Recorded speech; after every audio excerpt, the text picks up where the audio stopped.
जय हिंद साथियों। तो आप देख रहे हैं आपका अपना यूट्यूब चैनल मैथ कन्फर्म और विदेश डे में। तो प्यारे साथियों, आप सभी का इस चैनल पर स्वागत है। तो साथियों, आज हम प्रतिशत के पार्ट 6 पर पहुंच चुके हैं। पार्ट 6 है आज हमारा, यानी छठा दिन भी है।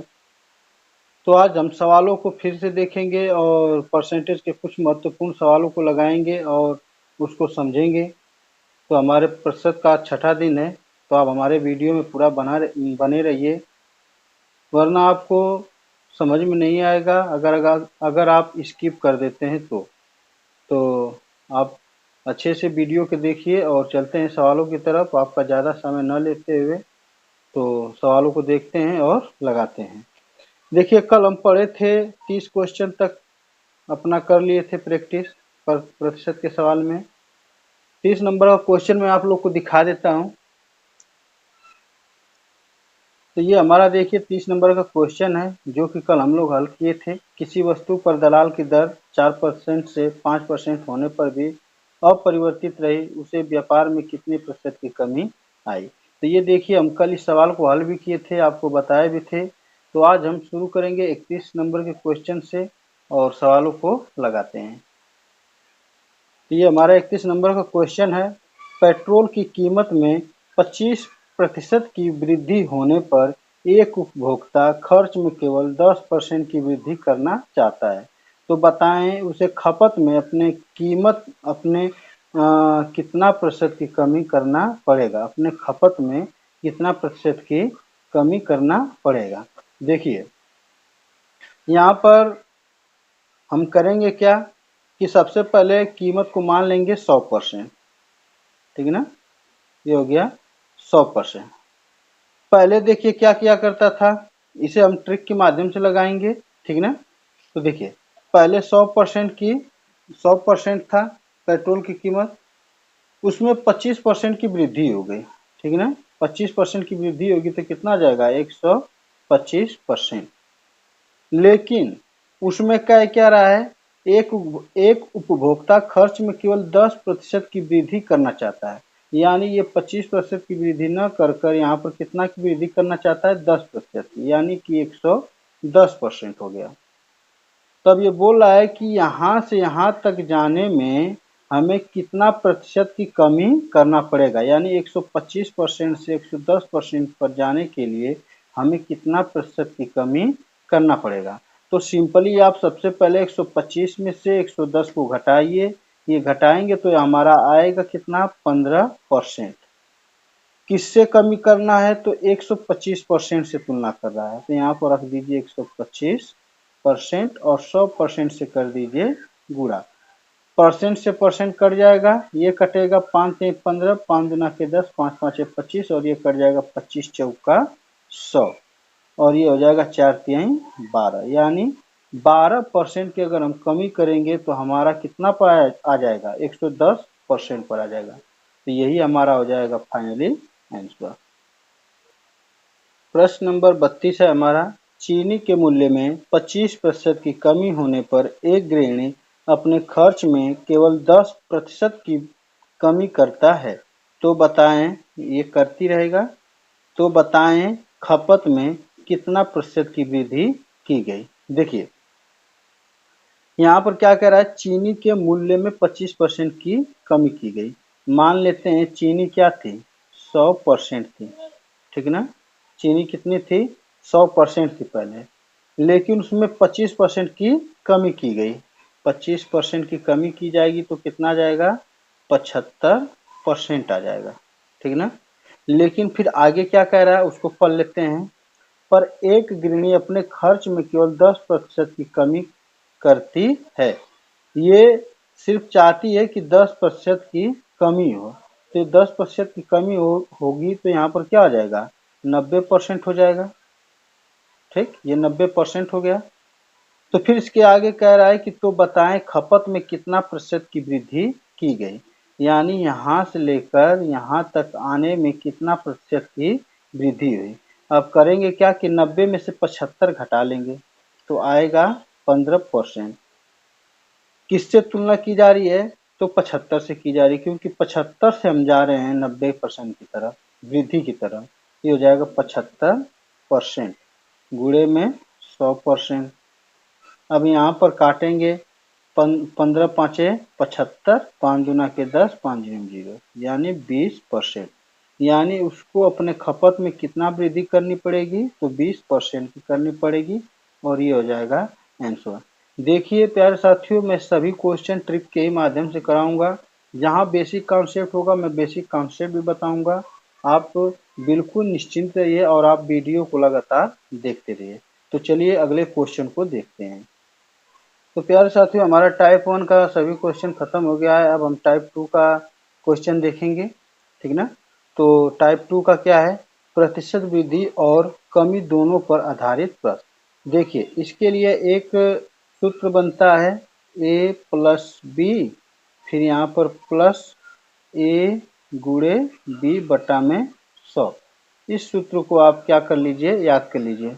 ये याद भी नहीं करेंगे तो चलेगा, क्योंकि हम इसका कॉन्सेप्ट बता देंगे, ठीक ना। तो आप आसानी से लगा लेंगे कि कभी भी प्रतिशत वृद्धि और कमी दोनों पर आधारित मतलब ऐसे प्रश्न हो तो इसको कैसे लगाते हैं। सिर्फ ये एक हाईलाइट के लिए आपको बता दिया हूँ। अगर आप इसको समझ लेते हैं तो और अच्छी बात है, वरना कोई ये बड़ा सूत्र नहीं है। तो चलिए हम सवालों को देखते हैं। 31 नंबर अगले सवाल को देखते हैं और सवाल को इस पर तो चलिए अगले सवाल को देखते हैं और इस पर आधारित प्रश्नों को भी समझते हैं।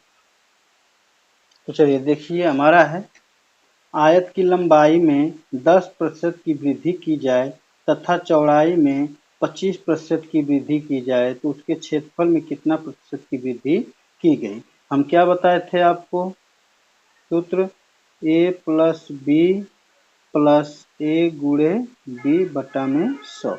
इसी पर हम जो है कि लगाएंगे। मान लीजिए a का मान हम 10 मान लेंगे और b का मान 25 मान लेंगे। तो सबसे पहले क्या करेंगे, एक बार जोड़ेंगे 10 प्लस 25। जहाँ वृद्धि हो वहाँ पर प्लस रहेगा। अगर वृद्धि कमी दिखाए तो वहाँ पर प्लस माइनस करना है, और यहाँ पर कर लेंगे प्लस, फिर 10 गुणे 25 बटा में 100। यानी एक बार जोड़ना है प्लस कर और एक बार गुणा करना है और बटा में कर देना है 100। अब इसको हम आसानी से काट लेंगे। जैसे 25 चौका 100 हो गया, ठीक ना। 25 चौका 100, ये हो जाएगा 10 और 25। इसको हम इसी तरह भी लिख लेते हैं। ये हो जाएगा 4 दूना के 8, 4 पाँचे 20, तो 2.5 हो गया। अब इन सबको जब जोड़ेंगे तो 10 और 25 हो गया आपका 35, और ये हो जाएगा 37.5%। यानी कितना कितना प्रतिशत की वृद्धि हुआ है, तो 37.5% की वृद्धि हुई है, ठीक ना। देख सकते हैं 37.5% की वृद्धि हुई है, और ये हो जाएगा हमारा आंसर। आशा करता हूँ कि क्वेश्चन आप लोग को समझ में आ रहा होगा। ये देखिए कोई ज़्यादा बड़ा जो है कि सूत्र नहीं है, एक तरह से ये ट्रिक ही समझिए और इसको बहुत आसानी से आप कर लेंगे, ठीक ना। तो चलिए अगले क्वेश्चन को देखते हैं, जो कि 34 नंबर का क्वेश्चन है हमारा। क्वेश्चन नंबर हमारा 34 है, यदि जलकर में 20% की वृद्धि होने पर पानी की खपत में 10% की कमी की जाए तो उसके क्षेत्रफल में कितने प्रतिशत की वृद्धि की गई। देखिए क्या कह रहा है, जलकर में 20% की वृद्धि होने पर, जलकर में 20% की वृद्धि होने पर पानी की खपत में 10% की कमी की जाए।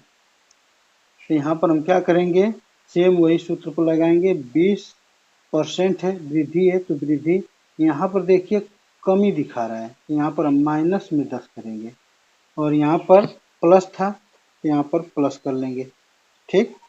अच्छा यहाँ पर हो जाएगा 20 गुणे माइनस 10 और बट्टा में हो जाएगा 100। यहाँ पर देखेंगे तो जीरो से ये जीरो दोनों कट गया, ये आ गया 20 माइनस 10, और यहाँ 2 एक कम 2, और प्लस माइनस का जब गुणा होगा तो यहाँ पर हो जाएगा माइनस, और ये हो जाएगा 2, ठीक। यहाँ पर ये प्लस है, ये दोनों माइनस में है, तो माइनस को अलग जोड़ लेंगे, प्लस को अलग जोड़ लेंगे। तो 20 ये हो गया, इसको जोड़ें तो 12 हुआ, 20 में से 12 जाएगा तो आ जाएगा 8%। 8% आया है प्लस में, तो यहाँ पर क्या हो गई है, 8% की वृद्धि हो गई है। अगर माइनस आता घटाने पर तो यहाँ पर क्या आ जाती, कमी हो जाती है, लेकिन सवाल में पहले ही बोल दिया है कि कितना वृद्धि की गई। तो यहाँ पर अब एक काम कीजिए कि अगर आपको माइनस दिख जाए, ठीक है ना, माइनस अगर किसी में दिख जाए या कमी कमी कर दी जाए तो यहाँ पर डायरेक्ट आप प्लस की जगह माइनस रख सकते हैं, तो आप माइनस रख लीजिएगा। ये हमारा हो जाएगा आंसर 8%। और चलिए अगले क्वेश्चन को देखते हैं।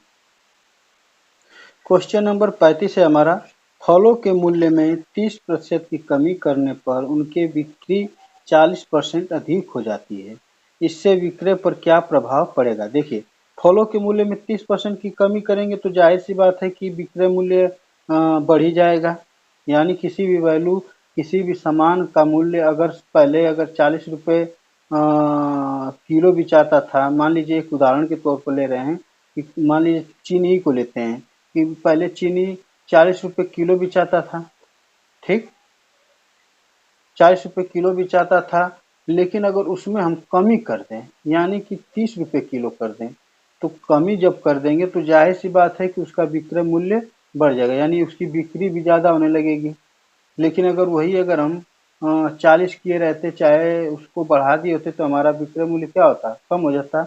उसी तरह यहाँ पर दिया है कि फलों के मूल्य में 30% की कमी करने पर, उसके फलों के मूल्य में कितना परसेंट की कमी करने पर 30%, तो हम यहाँ पर लिख लेंगे माइनस में 30, क्योंकि कमी है तो हमारा माइनस। फिर उनकी बिक्री 40% अधिक हो जाती है, यानी अधिक का मतलब कि यहाँ पर हम प्लस कर लेंगे। और यहाँ पर हम क्या रखेंगे, प्लस रखेंगे कि माइनस। तो मैं बताया था कि अगर संख्या में अगर कहीं भी कमी वृद्धि हो जाए तो उसके अनुसार हम जो है उसका चिन्ह बदल लेंगे। जैसे यहाँ पर कमी है तो हमारा कमी आ गया तो यहाँ पर माइनस कर लेंगे, ठीक है ना। किसी भी अंक में यहाँ चाहे यहाँ कहीं भी आ जाएगा कमी, हम यहाँ पर क्या कर लेंगे, माइनस कर लेंगे। फिर यहाँ पर कर लेंगे क्या, यहाँ पर कर लेंगे 30 गुणे में 40। अब यहाँ पर माइनस मत कीजिएगा क्योंकि हम पहले ही ऑलरेडी यहाँ पर माइनस कर रखते हैं, और बट्टा में हो जाएगा 100। 2 जीरो से 2 जीरो ये कट जाएगा, ये माइनस 30 प्लस 40 हो जाएगा, और 3 चौको होता है 12, ये माइनस है 30 और ये है माइनस 12। इसको और इसको जब जोड़ेंगे तो आएगा 42, और माइनस 42 में से 40 जब जाएगा तो माइनस 2 हो जाएगा। तो यहाँ पर माइनस आया है तो यहाँ पर क्या हो जाएगा, यहाँ पर विक्रय पर क्या प्रभाव पड़ेगा, तो 2 माइनस 2 की कमी आएगा, यानी वहाँ पर कमी होगा। ठीक, इसी टाइप के हम जो है कि कुछ सवाल रखे हैं, और ताकि आपको बढ़िया से यह टाइप समझ में आ जाए। तो इसीलिए हम जो है कि इस पर जो है कि कुछ और प्रैक्टिस कराएंगे ताकि आपका कन्फ्यूजन दूर हो जाए। चलिए, क्वेश्चन नंबर हमारा 36, किसी वस्तु के कर में 20% की वृद्धि होने पर उसके खपत में 20% की कमी कर दी गई, इस वस्तु के कुल प्राप्ति पर क्या प्रभाव पड़ा। देखिए, जाहिर सी बात है कि किसी भी वस्तु की अगर वैल्यू बढ़ाएंगे तो वहाँ पर खपत में क्या करना पड़ेगा, कमी करना पड़ेगा। जैसे मान लीजिए चीनी ही है, ठीक ना, चीनी को अगर हम लें तो पहले जो चीनी 40 रुपये किलो आती थी, 40 रुपये में 1 किलो मिलती थी, लेकिन अगर उसी चीनी का मूल्य अगर हम 50 रुपये कर दें तो यहाँ पर हमें क्या करना होगा, अपने खपत में कमी करना पड़ेगा, क्योंकि यहाँ पर रुपए में वृद्धि हुई है, ठीक ना, सामान के वैल्यू में तो हुई नहीं है। जैसे पहले 40 रुपये में 1 किलो मिल जाता था, लेकिन अब 50 रुपये में क्या होगा, 1 किलो मिलेगा। तो 40 रुपये में हम कितना प्राप्त कर लेंगे, 900 ग्राम प्राप्त कर लेंगे। यानी हमें खपत करनी पड़ी, चीनी में खपत की कमी करनी पड़ी। उसी तरह यहाँ पर है कि जब हम 20% की वृद्धि अगर करेंगे किसी भी सामान में तो वहाँ पर क्या होगा, खपत में कमी करनी पड़ेगी, यानी उस सामान की वैल्यू घट जाएगी। तो यहाँ पर देखिए, वृद्धि दिया है तो हम यहाँ पर लिखेंगे 20, कमी दिया है तो माइनस 20, और यहाँ पर माइनस कर 20 गुणे 20 कर लेंगे। यहाँ पर कोई माइनस रखने की जरूरत नहीं है, ये प्लस ही था जो कि गुणा करने पर हमारा प्लस माइनस में बदल गया है, और गुणे बटा में कर लेंगे 100। 2 जीरो से 2 जीरो ये कट गया, ये आएगा 20 माइनस 20, 2 दूना के 4, ये माइनस 20 और माइनस 4 जुड़ हो जाएगा माइनस 24, और 20 घटा देंगे तो हो जाएगा माइनस 4, यानी माइनस 4 आया तो यहाँ पर हम क्या कर लेंगे, कमी कर लेंगे, और ये हो जाएगा हमारा आंसर। क्वेश्चन नंबर 37 को हम लोग देखते हैं। अब देखिए, क्वेश्चन नंबर 37 हमारा, वृत्त की त्रिज्या में 10% की कमी कर दी गई, तो बताए उसके क्षेत्रफल में क्या कमी होगी। देखिए वृत्त की अगर क्षेत्रफल की बात करें तो होता है पाई आर स्क्वायर, ठीक है ना, ये वृत्त का क्षेत्रफल होता है। तो वृत्त की त्रिज्या पर पावर क्या चढ़ा है, 2 चढ़ा है। तो इस 10% की जो कमी आई है इसको हम 2 बार लिखेंगे। ये त्रिज्या पर दिखा रहा है इसलिए यहाँ पर हम क्या लिखेंगे, यहाँ पर सिर्फ 10% की कमी दिया है और कोई तो दिया नहीं है। ये त्रिज्या पर जब 2 बार ये पावर चढ़ा है तो हम 10 को क्या लिखेंगे, 2 बार लिखेंगे, यानी यहाँ -10 हो जाएगा। फिर यहाँ पर प्लस रहेगा, क्यों रहेगा, देखिए -10 गुणे -10 करेंगे बटा में कर देंगे 100, तो 2 जीरो से 2 जीरो ये कट जाएगा, -10 ये माइनस माइनस हो जाएगा प्लस, और प्लस का गुणा करेंगे तो प्लस ही होगा। तो यहाँ पर जब इसको जोड़ेंगे तो ये होगा -20, और -20 में से जब 1 जाएगा तो हमारा बन जाएगा -19, यानी कि जो क्षेत्रफल में कमी होगी क्या होगी, -19 की कमी होगी, ठीक है ना। यहाँ पर जरूर समझिएगा, यहाँ पर बस सिर्फ 10% एक ही दिया है, यहाँ कोई 10% की वृद्धि चाहे 20% की वृद्धि कमी नहीं दिया है। यहाँ पर 2 हम लिए हैं, इसलिए इसी अंक को 2 बार लिए इसलिए क्योंकि पाई आर स्क्वायर वृत्त का क्षेत्रफल होता है और त्रिज्या पर यह दर्शाया जा रहा है, इसलिए यहाँ पर त्रिज्या पर स्क्वायर चढ़ा देंगे। क्वेश्चन नंबर हमारा 38 है, एक वृत्त की परिधि में 20% की वृद्धि कर दी जाए तो बताएं क्षेत्रफल में कितनी प्रतिशत की वृद्धि होगी। तो हम यहाँ पर भी क्या करेंगे, सेम वही सूत्र पर हम अपना लगाएंगे। 20% की वृद्धि हो रही है यानी कि यहाँ पर इंक्रीज हो रहा है, तो यहाँ पर हम लिखेंगे 20 + 20, क्योंकि यहाँ पर बस वृद्धि है, कमी की बात नहीं है, इसलिए बस हम प्लस प्लस रखेंगे। फिर एक बार क्या कर देंगे, गुणा कर कर बटा में 100, 0 से 0 कट गया, 20 + 20 + 2 दूना के 4 हुआ, 20 दूना के 40, 4 44। यहाँ पर देखेंगे तो क्या हो रहा है, वृद्धि हो रहा है, और ये हो जाएगा हमारा आंसर।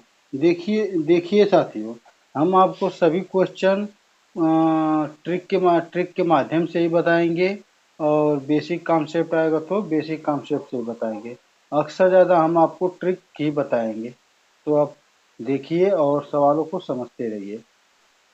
प्रश्न नंबर 39 है, किसी वर्ग के प्रत्येक भुजा में 30% वृद्धि होने पर क्षेत्रफल में कितने प्रतिशत की वृद्धि होगी। देखिए प्यारे साथियों, यहाँ पर ये जो वर्ग है, वृत्त है, ये क्या है, 2D है, ठीक ना, ये 2D के अंतर्गत आते हैं। जब आप वो क्षेत्रफल पढ़ेंगे, मेंसुरेशन पढ़ेंगे, तो वहाँ पर आपको समझ में आ जाएगा कि ये सब क्या है।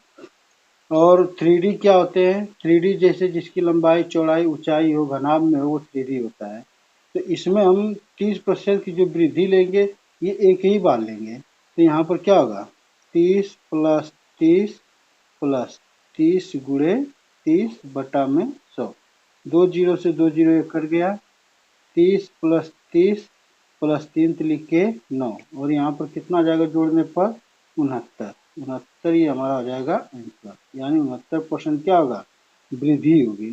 ठीक, चलिए आज के इस सवाल का लास्ट क्वेश्चन देख लेते हैं। प्रश्न नंबर 40 है हमारा आज का लास्ट क्वेश्चन, एक घन के प्रत्येक भुजा में से 50% की वृद्धि की गई, इसके पृष्ठीय क्षेत्रफल में क्या वृद्धि होगी। देखिए कभी भी कॉमन अंक यहाँ पर देखिएगा क्षेत्रफल पूछ रहा है सब में, ठीक ना, जितना भी क्वेश्चन में करा रहा हूँ उसमें सब क्या पूछ रहा है, क्षेत्रफल। तो क्षेत्रफल में हमें सिर्फ एक ही बार इसको जोड़ना है, यानी 50 + 50, देखिए 50% की वृद्धि है ना, तो वृद्धि में प्लस करेंगे, फिर प्लस में 50 गुणे 50 बटा में 100, 2 जीरो से 2 जीरो ये कट गया, 50 + 50 + 5 5 है 25, 50 50 100, और ये 25 कितना हो जाएगा हमारा 125 हो जाएगा। यहाँ पर जो प्रतिशत वृद्धि हुई कितनी हुई है, 125% हुई है। तो दोस्तों आज के लिए बस इतना ही, आशा करता हूँ कि आप लोग को आज का यह क्लास बहुत अच्छा लगा होगा और सभी सवालें आपको समझ में आई होंगी। कल हम इसी का टाइप पढ़ेंगे, वो आयतन पर आएगा। आयतन में कैसे करते हैं, जैसे यहाँ पर पृष्ठीय क्षेत्रफल चाहे क्षेत्रफल निकालना था तो हम उसी चीज को 2 बार लिखते थे, ठीक ना, यानी कि आपस में उसका जोड़ करते थे, फिर गुणा कर कर भाग करते थे। तो हम कल जो है कि अब आयतन के बारे में देखेंगे, जैसे बेलन का आयतन के बारे में, उसका क्षेत्रफल कैसे, उसका जो है कि आयतन कैसे निकालते हैं, उसका सवाल कैसे लगाते हैं, इन सब सवालों को हम कल पढ़ेंगे। तो आज के लिए बस इतना ही। तो चलते हैं। जय हिंद।